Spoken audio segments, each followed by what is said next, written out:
दोस्तों, हम नए एपिसोड की तरफ जा रहे हैं, संभोग से समाधि की ओर। इसको मैं दो रूप में आपके सामने पेश करूंगा। एक आचार्य रजनीश तरफ की ओर से और एक अवध ओझा सर की तरफ से। चलो वीडियो को स्टार्ट करते हैं। संभोग से समाधि की ओर। पहले प्रश्न उठता है कि प्रेम क्या है। जीना और जानना तो आसान है, लेकिन कहना बहुत कठिन है। जैसे कोई मछली से पूछे कि सागर क्या है, तो मछली कह सकती है यह है सागर, सागर यह रहा, चारों ओर वही है। लेकिन कोई पूछे कि कहो क्या है, बताओ मत, तो बहुत कठिन हो जाएगा।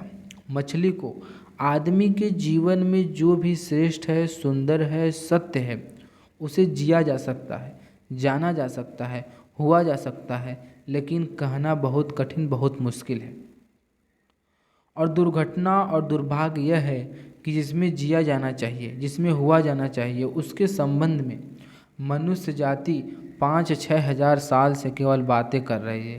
प्रेम की बातें चल रही है, प्रेम के गीत गाए जा रहे हैं, प्रेम के भजन गाए जा रहे हैं, और प्रेम मनुष्य के जीवन में कोई स्थान नहीं है।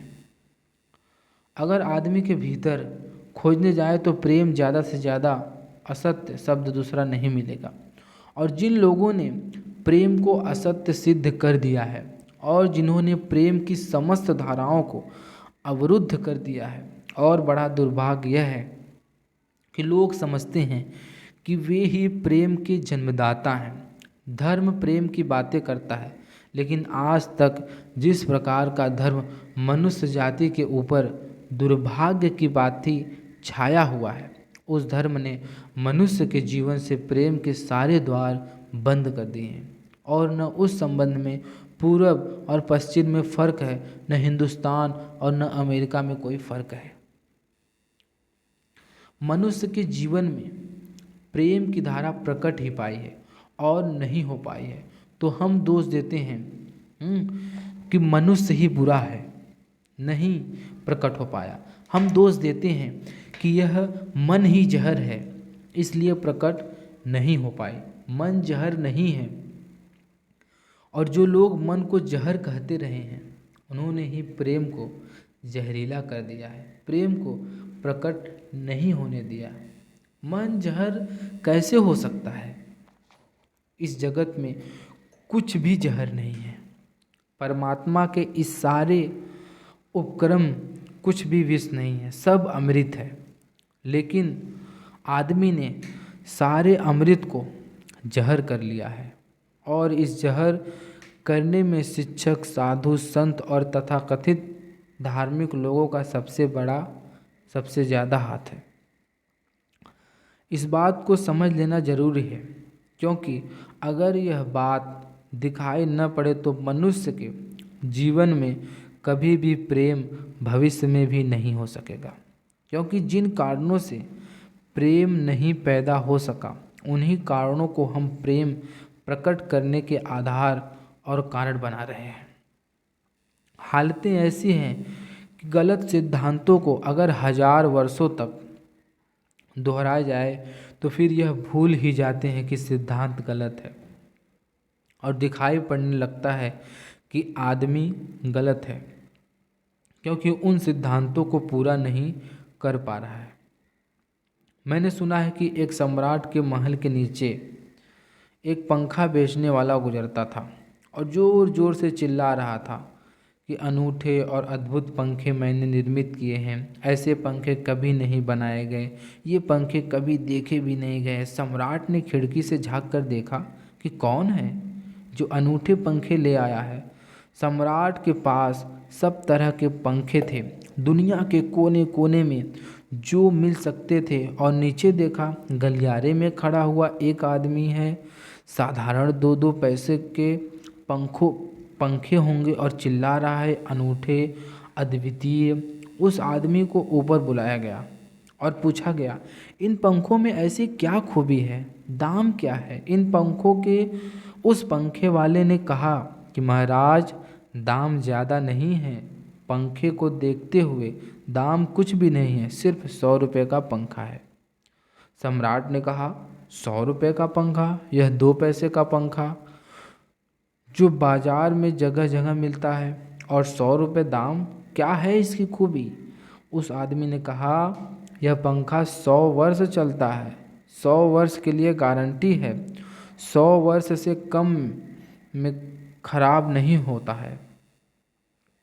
सम्राट ने कहा, इसको देखकर तो ऐसा नहीं लगता है कि सप्ताह भर भी चल जाए, पूरा तो मुश्किल है। धोखा देने की कोशिश कर रहे हो, सरासर बेईमानी, और वह भी सम्राट के सामने। उस आदमी ने कहा, आप मुझे भली भांति जानते हैं, इस गलियारे में मैं रोज़ पंखा बेचता हूँ, 100 रुपये दाम है इसके, और 100 वर्ष न चले तो जिम्मेदार मैं हूँ। रोज़ तो नीचे मौजूद होता हूँ, फिर आप सम्राट हैं, आपको धोखा देकर जाऊँगा कहाँ? वह पंखा खरीद लिया गया। सम्राट को विश्वास तो न था, लेकिन आश्चर्य भी था कि यह आदमी सरासर झूठ बोल रहा है। किस बोल पर बोल रहा है? पंखा 100 रुपये में खरीद लिया गया और उससे कहा गया कि 7वें दिन तुम उपस्थित हो जाना। 2-4 दिन में पंखे की डंडी बाहर निकल गई। 7वें दिन तो वह बिल्कुल मुर्दा हो गया, लेकिन सम्राट ने सोचा शायद पंखे वाला आएगा नहीं।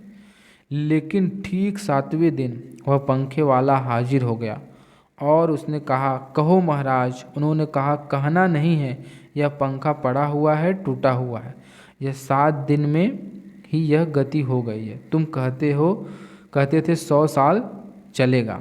पागल हो या धोखेबाज हो, क्या हो तुम? उस आदमी ने कहा कि मालूम होता है आपको पंखा झलना नहीं आता। पंखा तो 100 साल चलता ही, पंखा तो गारंटी है, आप पंखा झलते कैसे हैं? सम्राट ने कहा, और भी सुनो, अब मुझे यह भी सीखना पड़ेगा कि पंखा कैसे किया जाता है। उस आदमी ने कहा कि कृपा करके बताइए कि इस पंखे की ऐसी गति 7 दिन में ऐसी कैसे बना दी आपने? किस भांति पंखा किया है? सम्राट ने पंखा उठाकर करके दिखाया कि इस भांति मैंने पंखा किया है। तो उस आदमी ने कहा कि समझ गया भूल, इस तरह नहीं किया जाता पंखा। सम्राट ने कहा, तो किस तरह किया जाता है और क्या तरीका है पंखा झलने का? उस आदमी ने कहा कि पंखा पकड़ी ये सामने और सिर को हिलाइए, पंखा 100 वर्ष चलेगा, आप समाप्त हो जाएंगे, लेकिन पंखा बचेगा। पंखा गलत नहीं है, आपके झलने का ढंग गलत है। मतलब क्या कह रहा था कि पंखे को न चलाइए, आप अपना सर हिलाइए। यह आदमी पैदा हुआ है 5-6 हज़ार 10 हज़ार वर्षों की संस्कृति का, यह आदमी फल है, लेकिन संस्कृति गलत नहीं है, यह आदमी गलत है। आदमी मरता जा रहा है रोज, और संस्कृति की दुहाई चलती चली जाती है कि महान संस्कृति, महान धर्म, महान सब कुछ है, और उसका यह फल है आदमी, और उसी संस्कृति से गुजरा है और परिणाम है उसका। लेकिन नहीं, आदमी गलत है और आदमी को बदलना चाहिए अपने को। और कोई कहने की हिम्मत नहीं उठता। कहीं ऐसा तो नहीं कि 10,000 वर्षों में जो संस्कृति और धर्म आदमी को प्रेम से नहीं भर पाए, वह संस्कृति और धर्म गलत तो नहीं है? और अगर 10,000 वर्षों में आदमी प्रेम से नहीं भर पाया, तो आगे कोई संभावना है इस धर्म और इसी संस्कृति के आधार पर कि आदमी कभी प्रेम में से भा जाए? 10,000 साल में जो नहीं हो पाया, वह आगे भी 10,000 वर्षों में नहीं होने वाला है, क्योंकि आदमी यही है, कल भी यही होगा। आदमी हमेशा से यही है और हमेशा यही होगा। और संस्कृति और धर्म जिनके हम नारे दिए चले जा रहे हैं, और संत और महात्मा जिनकी दुहाइयाँ दिए चले जा रहे हैं, और सोचने के लिए भी तैयार नहीं है कि कहीं बुनियादी चिंतन की दिशा ही तो गलत नहीं है। मैं कहना चाहता हूँ कि वह गलत है, और गलत सबूत है यह आदमी। और क्या सबूत होता है क्या गलत है गलत का? एक बीज को हम बोएं और फल जहरीले और कड़वे हो तो क्या सिद्ध होता है? सिद्ध होता है कि वह बीज जहरीला और कड़वा रहा होगा। हालांकि बीज में पता लगाना मुश्किल है कि उससे जो फल पैदा होंगे वे कड़वे पैदा होंगे, बीज में कुछ भी खोजबीन नहीं की जा सकती। बीज को तोड़ो फोड़ो कोई पता नहीं चल सकता कि इससे जो फल पैदा होते होंगे वे कड़वे होंगे। बीज को बो 100 वर्ष लग जाएंगे, वृक्ष होगा, बड़ा होगा, आकाश में फैलेगा, तब फल आएगा और तब पता चलेगा कि वे कड़वे हैं। 10,000 वर्ष में संस्कृति और धर्म से के जो बीज बोए गए हैं वह आदमी उसका फल है, और यह कड़वा है और घृणा से भरा हुआ है, लेकिन उसकी दुहाई दिए चले जाते हैं हम और सोचते हैं उसमें प्रेम हो जाएगा। मैं आपसे कहना चाहता हूँ उसमें प्रेम नहीं हो सकता, क्योंकि प्रेम के पैदा होने की जो बुनियादी संभावना है धर्मों ने उसकी हत्या ही कर दी है और उसमें जहर घोल दिया है। मनुष्य से भी ज़्यादा प्रेम पशु और पक्षियों और पौधों में दिखाई पड़ता है, जिनके पास न कोई संस्कृति है न कोई धर्म है।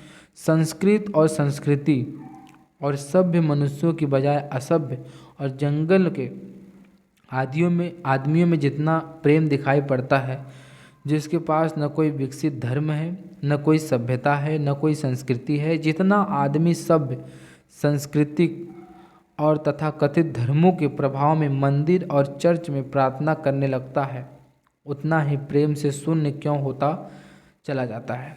जरूर कुछ कारण हैं और 2 कारणों पर मैं विचार करना चाहता हूँ। अगर वे ख्याल में आ जाए तो प्रेम के अवरुद्ध स्रोत फूट सकते हैं और प्रेम की गंगा बह सकती है। वह हर आदमी के भीतर है, उसे कहीं से लाना नहीं है। प्रेम कोई ऐसी बात नहीं है कि कहीं खोजने जाना है, उसे वह प्राणों की प्यास है, प्रत्येक के भीतर है। वह प्राणों की सुगंध है, प्रत्येक के भीतर, लेकिन चारों तरफ परकोटा है उसके और वह प्रकट नहीं हो पाता। सब तरफ पत्थर की दीवार है और वह झरने नहीं फूट पाते। तो प्रेम की खोज और प्रेम की साधना कोई पॉजिटिव, कोई विधायक खोज और साधना नहीं है कि हम जाएं और कहीं प्रेम सीख लें। एक मूर्तिकार एक पत्थर को तोड़ रहा था। कोई देखने गया था कि मूर्ति कैसे बनाई जाती है। उसने देखा कि मूर्ति तो बिल्कुल नहीं बनाई जा रही है, सिर्फ छेनी और हथौड़े से पत्थर तोड़ा जा रहा था। उस आदमी ने पूछा, यह क्या कर रहे हो, मूर्ति नहीं बनाओगे? तो मैं तो मूर्ति बनाते देखना के लिए आया था, अब तो केवल पत्थर तोड़ रहे हो। और उस मूर्तिकार ने कहा कि मूर्ति तो पत्थर के भीतर छिपी है, उसे बनाने की जरूरत नहीं है, सिर्फ उसके ऊपर जो व्यर्थ पत्थर जुड़ा है उसे अलग कर देने की ज़रूरत है और मूर्ति प्रकट हो जाएगी। मूर्ति बनाई नहीं जाती है, मूर्ति सिर्फ आविष्कृत होती है, डिस्क वर होती है, अनावृत होती है, उखाड़ी जाती है। मनुष्य के भीतर प्रेम छिपा है, सिर्फ उघाड़ने की बात है, उसे पैदा करने का सवाल नहीं है, अनावृत करने की बात है। कुछ है जो हमने ऊपर उड़ा हुआ है जो उसे प्रकट नहीं होने देता। एक चिकित्सक से जाकर आप पूछें कि स्वास्थ्य क्या है, दुनिया का कोई चिकित्सक नहीं बता सकता कि स्वास्थ्य क्या है। बड़े आश्चर्य की बात है, स्वास्थ्य पर ही तो सारा चिकित्सा शास्त्र खड़ा है, सारी मेडिकल साइंस खड़ी है, और कोई नहीं बता सकता है कि स्वास्थ्य क्या है। लेकिन चिकित्सक से पूछो कि स्वास्थ्य क्या है तो वह कहेगा बीमारियों के बाबत हम बात बता सकते हैं कि बीमारी क्या है, उनके लक्षण हमें पता है, एक एक बीमारी की अलग अलग परिभाषा हमें पता है। स्वास्थ्य का हमें कोई भी पता नहीं है। इतना हम कह सकते हैं कि जब कोई बीमारी नहीं होती वह स्वस्थ है। स्वास्थ्य तो मनुष्य के भीतर छिपा है, इसलिए मनुष्य की परिभाषा के बाहर है। बीमारी बाहर से आती है, इसलिए बाहर से परिभाषा की जा सकती है। स्वास्थ्य भीतर से आता है, कोई भी परिभाषा नहीं की जा सकती। इतना ही हम कह सकते हैं कि बीमारियों का अभाव स्वास्थ्य है, लेकिन यह क्या स्वास्थ्य की परिभाषा हुई? स्वास्थ्य के संबंध में तो हमने कुछ भी नहीं कहा है बीमारियां नहीं हैं, तो बीमारियां के संबंध में कहा, सच यह है कि स्वास्थ्य पैदा नहीं करना होता, यह तो छिप जाता है और बीमारियों में यह हट जाता है तो प्रकट हो जाता है। स्वास्थ्य हम में है, स्वास्थ्य हमारा स्वभाव है, प्रेम हम में है, प्रेम हमारा स्वभाव है। मतलब कि प्रेम हमारे अंदर है, सिर्फ जो उसके ऊपर कवर चढ़ी है उसको हटाने की ज़रूरत है। इसलिए यह बात गलत है कि मनुष्य को समझाया जाए कि तुम प्रेम पैदा करो। सोचना यह है कि प्रेम पैदा क्यों नहीं हो पा रहा है, क्या बाधा है, क्या अड़चन है, रुकावट कहाँ डाल दी गई है। अगर कोई भी रुकावट न हो तो प्रेम प्रकट होती है। उसे सिखाने की और समझाने की कोई ज़रूरत नहीं है। अगर मनुष्य के ऊपर गलत संस्कृति, गलत संस्कार की धाराएं और बाधाएं न हों तो हर आदमी प्रेम को उपलब्ध होगा। यह अनिवार्यता है, प्रेम से कोई बच नहीं सकता, प्रेम स्वभाव है। गंगा बहती है हिमालय से, बहेगी गंगा, उसके प्राण हैं, उसके पास जल है, वह बहेगी और सागर को खोज ही लेगी। न किसी पुलिस वाले से पूछेगी, न किसी पुरोहित से पूछेगी सागर कहाँ है। देखा किसी गंगा को चौरास्ते पर खड़े होकर पुलिस वाले से पूछते कि सागर कहाँ है, उसके प्राणों में ही छिपी है सागर की खोज। और ऊर्जा है तो पहाड़ तोड़ेगी, मैदान तोड़ेगी, हाँ, और पहुंच जाएगी सागर तक। सागर कितना ही दूर हो, कितना ही छिपा हो, खोज ही लेगी। और कोई रास्ता नहीं, कोई गाइड बुक नहीं कि जिससे पता लगा ले कि कहाँ से जाना है, लेकिन पहुंच जाती है। लेकिन बांध बना दिया जाए, चारों ओर परकोटे उठा दिया जाए, प्रकृति की बाधाएं तो तोड़कर गंगा सागर तक पहुंच जाती है। लेकिन आदमी की इंजीनियरिंग की बाधाएं खड़ी कर दी जाए तो हो सकता है कि गंगा सागर तक न पहुंच पाए। भेद समझ लेना जरूरी है। प्रकृति की कोई भी बाधा असल में बाधा नहीं है, इसलिए गंगा सागर तक पहुंच जाती है, हिमालय को काट कर पहुंच जाती है। लेकिन अगर आदमी इजाद के करे, इंतजाम करे तो गंगा को सागर तक नहीं भी पहुंचने दे सकता है। प्रकृति को तो एक सहयोग है, प्रकृति को तो एक हार्मनी है। वहाँ जो बाधा भी दिखाई पड़ती है वह भी शायद शक्ति को जगाने के लिए चुनौती है। वह जो विरोध भी दिखाई पड़ता है वह भी शायद भीतर प्राणों में छिपा है, उसे प्रकट करने के लिए बुलावा है। वहाँ हम बीज को दबाते हैं, जमीन में दिखाई पड़ता है कि जमीन की एक परत बीज के ऊपर पड़ी है, बाधा दे रही है। अगर वह परत न होती तो बीज अंकुरित भी नहीं हो पाएगा। ऐसा दिखाई पड़ता है कि एक परत जमीन की बीज के नीचे दबा रही है, लेकिन वह परत दबा इसलिए रही है ताकि बीज दबे, गले और टूट जाए और अंकुरित हो जाए। ऊपर से दिखाई पड़ता है कि वह जमीन बाधा दे रही है, लेकिन वह जमीन मित्र है और सहयोग कर रही है बीज को प्रकट करने में। प्रकृति तो एक हार्मनी है, एक संगीतपूर्ण लयबद्धता है क्रमशः। दोस्तों, इस एपिसोड में मतलब कि हमारे अंदर जो प्रेम है, प्रेम छिपी है, हमारे ऊपर कवर है, उस कवर को हटाना है और प्रेम को बाहर हमें जिंदा करना है। इस पहले एपिसोड का मकसद है कि अपने अंदर प्रेम को पैदा करना है। अब किस तरह पैदा करना है आगे एपिसोड में हम जानेंगे, और हम जान लें कि हमारे ऊपर इस समय प्रेम की हमारे अंदर प्रेम है, हमारे अंदर प्रेम को पैदा नहीं करना है, प्रेम ऑलरेडी है, बस उसके ऊपर जो कवर है, जो लिबास है, उसको हटाना है। अब नेक्स्ट एपिसोड में देखेंगे।